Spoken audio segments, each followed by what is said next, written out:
Hey everyone, we are at Computex 2017. This is one of our first few videos of the show. What we have here is the Concept Slate. So I'm going to be talking about two products at the Corsair booth today. The first one is this massive case, which is somewhat reminiscent of the Obsidian line, like the Obsidian 900D, for those who remember that. And later in the video, we'll be talking about some of the new closed-loop coolers, the next-gen Hydro series.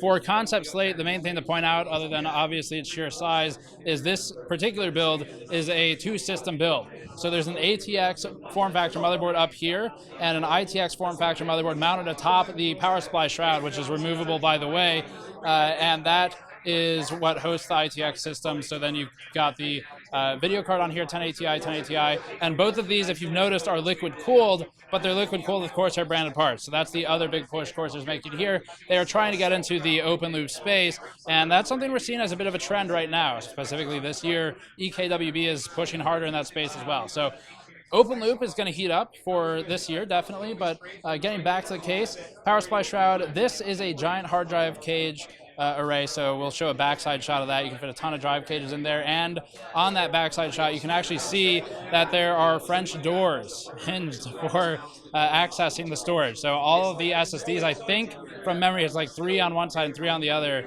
SSDs, plus the hard drive cages in the center. So those open up to access that.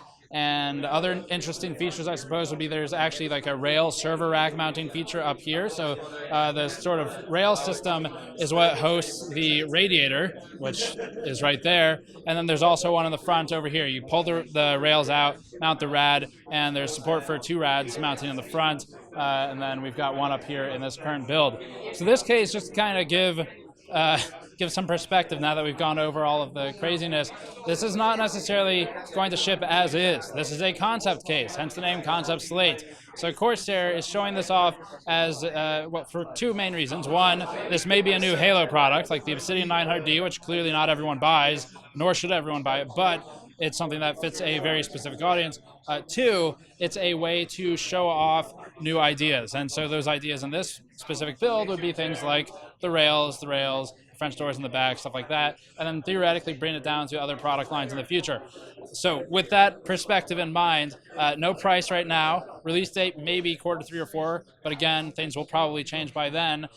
So that's most of the case. To go over a couple of really quick specs off the sheet, the case itself weighs about 40 pounds. I believe they have 3 liters of coolant in here, which is by itself pretty heavy, and the system itself is somewhere in the 100 to 120 pound range, just the entire build next to me. So that gives you an idea of how big it really is. This door alone, I've been told, is somewhere in the range of 5 pounds as well, and that is because it's using a 4mm thick piece of tempered glass on the side. There's 4mm thick glass on the front.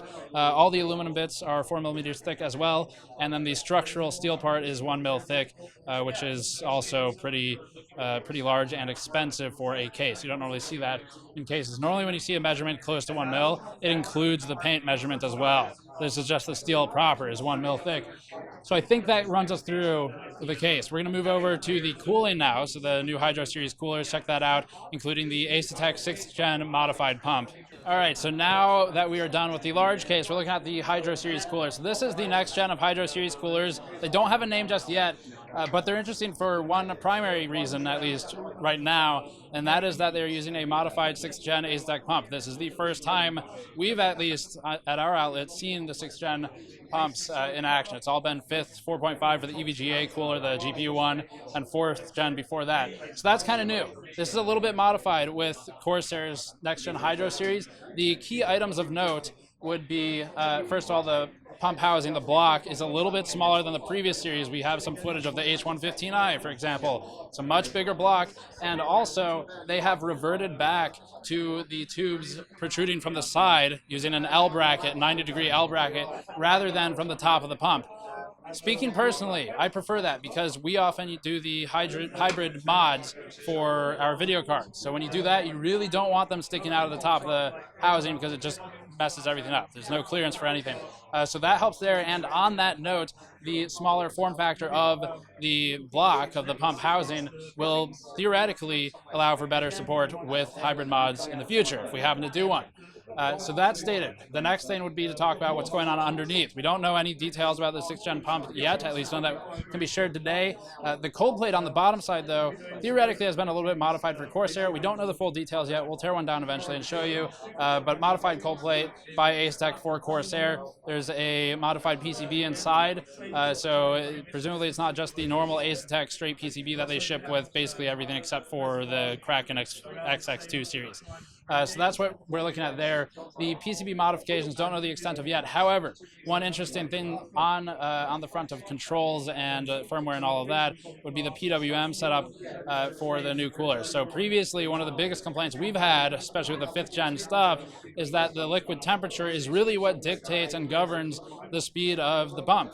And that's kind of useless because even if you put a 7700K in there, 5 gigahertz, which we've done, you'll get stuck at something like 30C for the liquid temperature, and the CPU will just keep climbing and climbing. It doesn't matter. So now that Asetek's moving to something more similar to what Coolit does and allowing better control of, or more parameters for control of the pump speed, the fan speed, things like that, theoretically we'll see some better performance out of these things, particularly in the noise arena. So that's another big point that Corsair's been pushing with the next gen Hydro series, is to drive down noise. We don't know a whole lot of details just yet.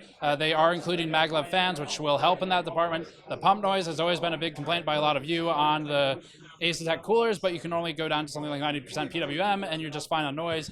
So this should continue helping in that area. So I think that's most of it. A couple small things to note, I guess, on the radiator. It is a larger radiator core, something like a millimeter larger. We don't know the full detail. Nothing's really finalized just yet.